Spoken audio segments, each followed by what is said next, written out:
আসসালামু আলাইকুম। ওয়ালাইকুম সালাম। ভালো আছেন?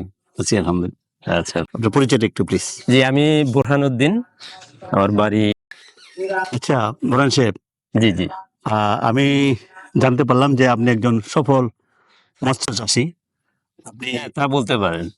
আপনি আসলে এই মাছ চাষটা ১ম কিভাবে শুরু করেছেন আমাদের বলবেন কি? আমাদের কিছু জমি আছে, পুকুর করা যায়। তো সেই হিসাবে চিন্তা করে যে এদিক সেদিক না ঘুরে যদি নিজস্ব জমিতে পুকুর করে আমি মৎস্য চাষের দিকে মানে আমি অর্থ বিনিয়োগ করি, তাহলে হয়তো দ্রুতই আমি একটা সাফল্যের দিকে যাব। সেই চিন্তা থেকে নিজস্ব উদ্যোগ হিসেবে এই মৎস্য খামার করা। এটা কতদিন আগে শুরু করছেন? এই আমি প্রায় ৩ বছর আমি এই মৎস্য চাষ শুরু করছি। মানে তো এই দুইটাই আপনার? হ্যাঁ, দুইটা মিলিয়ে আমার ৩ একর এই পুকুর আছে। ৩ বছর ধরে যে এই যে আপনি মাছ চাষ শুরু করছেন বা মাছ চাষ করে আসতেছেন, শুরু থেকে কি আপনার এই যে মাছ চাষে এত সফলতার গল্প আমরা শুনে আসছি, এটা কি শুরু থেকে আপনি এই না, শুরুতে আমি সফল এটা আমি বলবো না। কারণ আসলে যেকোনো কাজ করতে গেলে এটার একটা অভিজ্ঞতা দরকার, ট্রেনিং দরকার। এটা আসলে আমার প্রথমে বোধে আসে নাই। আপনি ট্রেনিং নিয়েছিলেন নাকি? না, প্রথমে আমি ট্রেনিং নেই নাই। আচ্ছা। যে আপনি যে বলছিলেন যে প্রথম দিকে আপনার লস হইতো, হ্যাঁ। আবার এখন তো শুনে আসছি যে আপনি অনেক সফল। হ্যাঁ, অনেক ভালো অবস্থা। হ্যাঁ, কিন্তু কেন আপনার এই লস হইতো আর এখন কি কারণে কিভাবে আপনি আবার এই সফলতা এটা দিকে আসলে খুব একটা তিক্ত অভিজ্ঞতা আমার। এটা হলো যে প্রথমে আমি সচরাচর এলাকাতে যে ধরনের মৎস্য চাষ হয় আমরা সেটাকেই ফলো করে মাছ মানে চাষ সনাতন করেছিলাম। পদ্ধতি যেটা। সনাতন পদ্ধতি বলতে পারেন, কিছু দেখানো। দেখানো পদ্ধতি। কিন্তু আসলে মাছ চাষে যে একটা ভিন্ন রকম ব্যাপার আছে, আচ্ছা। সায়েন্টিফিক অনেক ব্যাপার আছে, এটা কিন্তু আমার জানতে একটু সময় লেগেছে। আচ্ছা। প্রথমে যেটা হইতো যে এই মাছ অনেক সময় আপনার ভেসে যাইতো, আচ্ছা। মাছ মারা যাইতো, মাছের সঠিক ওজন হইতো না। মাছ অনেক দিন পরও দেখা গেল মাছ যেরকম ছাড়া হয়েছে ওরকমই। আচ্ছা। এই বিভিন্ন কারণে দেখা গেল যে আমি মাছ চাষে অনেক টাকা ইনভেস্ট করার পরেও মানে সেই কাঙ্ক্ষিত ফলাফল আমি পেতাম না।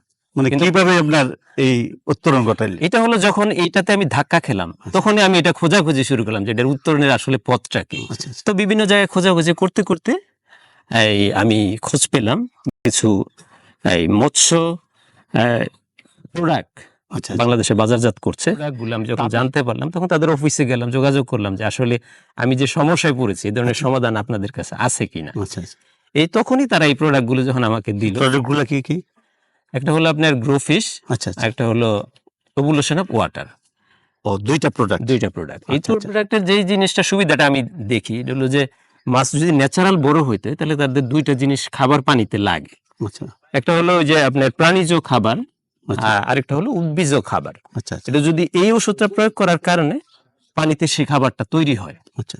এতে করে দেখা যায় কি যে মাছের ন্যাচারাল খাবার পাওয়াতে এই যে আমি যে ফিড দিতাম আচ্ছা। সেটা 30 থেকে 40% এখন আর দিতে হয় না, কম লাগে, সাশ্রয় হয়েছে। সাশ্রয় হয়। আচ্ছা। এবং পাশাপাশি মাছের গ্রোথও অনেক বেশি।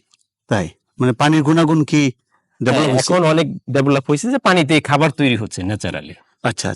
তো মাছের আপনার যে স্বাদ বা টেস্ট সেটা কি বৃদ্ধি পাইছে? এটা আপনাকে যদি আমি মাছ খাওয়াতে পারতাম তাহলে তো বুঝতে পারতেন যে আসলে ন্যাচারাল পানিতে মাছ বড় হলে যে স্বাদটা হয় আমার খামারের মাছে ঠিক একই স্বাদ আপনি পাবেন। তাই? এর কারণ হলো যে আমার পানিতে এই প্রোডাক্ট ব্যবহারের পরে প্রচুর ন্যাচারাল খাবার তৈরি হয়েছে যেটা মাছ খেয়ে বড় হচ্ছে। মানে আমাদের মধ্যে কিন্তু একটা প্রচলিত একটা আছে যে প্রজেক্ট মাছ ভালো হয় না, সুস্বাদু হয় না, কিন্তু এটা আমার মনে হয় এইসব নানান এটা হলো আসলে যে কথাটা আপনি বলছেন এটা অনেকে বলে, আচ্ছা। কিন্তু এরা আসলে এই জিনিসটা যাচাই করে দেখে না যে না আসলে প্রজেক্ট বা পুকুরেও সুস্বাদু মাছ উৎপাদন করা সম্ভব। না ইদানিং তো আসলে অনেক যে মাছের যে চাহিদা প্রায় 70% বা 75% কিন্তু এই চাষিদের মাধ্যমে আমরা মাছ পেয়ে থাকি। তো যাই হোক, এই যে আপনার যে প্রোডাক্টটার কি আপনার কাছে আছে নাকি? একটু হ্যাঁ আছে, আপনি যদি দেখতে চান আমি একটু দেখাতে পারি।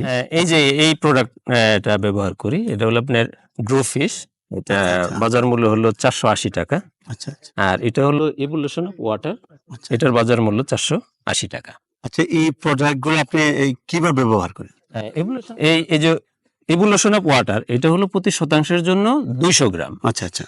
আর গ্রোফিশ এটা প্রতি শতাংশের জন্য আপনার লাগবে 100 গ্রাম। এটা কতদিন পর ব্যবহার করতে হয়? এটা একবার যদি আপনি ব্যবহার করেন 2 থেকে 2.5 মাস পর্যন্ত আপনাকে আর ব্যবহার করতে হবে না। মানে এটা কতটুকু গভীরতা পর্যন্ত এটা সাপোর্ট এটা করে? পানির গভীরতা 6 ফুট পর্যন্ত যদি থাকে তাহলে এই মাপে দিলেই হবে, আর যদি এর চেয়ে বেশি হয় তাহলে পরিমাণটা আনুপাতিক হারে বাড়বে। আচ্ছা আচ্ছা আচ্ছা আচ্ছা। তাহলে এই দুটা আপনি ব্যবহার করে এই সফলতার দিকে হ্যাঁ, আমি গেছেন না? বলতে পারবো যে এই দুইটা প্রোডাক্টে এক ধরনের জাদু আছে, বিশেষ করে মাছ চাষীদের জন্য, আচ্ছা আচ্ছা যে আচ্ছা। তারা যে প্রতিনিয়ত যে সমস্যাটা ফেস করতে হয়। আমার অভিজ্ঞতায় বলে যে এই দুইটা প্রোডাক্ট যদি তারা ব্যবহার করে তাহলে নির্দ্বিধায় তারা এই সমস্যাটা মোকাবেলা করতে আপনার পারে। আশেপাশে যে চাষিরা আছে তারা কি এই সংবাদটা জানে কিনা? এটা তারা আমার চাষ দেখে, আমার সমৃদ্ধি দেখে তারা খোঁজখবর নেয়, এবং আমি সাজেস্ট করি যে না, তোমরা এই প্রোডাক্টটা ব্যবহার করো, তাহলে দ্রুত তোমরা সমস্যার সমাধান করতে পারবে এবং মাছ ভালো উৎপাদন হবে। যাই হোক, আপনার মাছ চাষের সফলতার সেই জাদুর গল্প শুনলাম, ভালো লাগলো।